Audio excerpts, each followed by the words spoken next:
When news that Prince Harry was releasing a tell-all memoir reached his father King Charles, he had the opportunity to discuss it further with his son. But the monarchs refused repeatedly.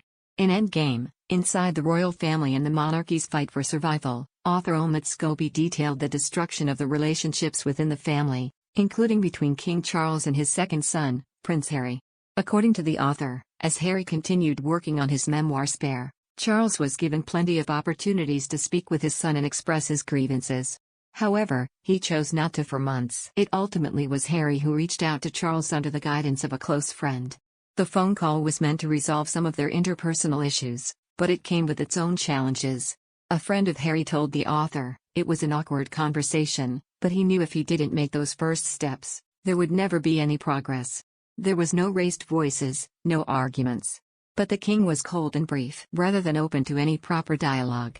The conversation did not achieve what it was hoped to do, so Harry and Charles continued to have a strained relationship. However, the author revealed that many in the family were unhappy with the king's approach to this phone call. A source told the author, it's complex, but Harry's increasing frustration from some of the wider circle of family members that Charles won't fix things for the sake of everyone. After all, as Scobie points out, the release of Spare only did more disastrous damage with the family's approval plummeting swiftly.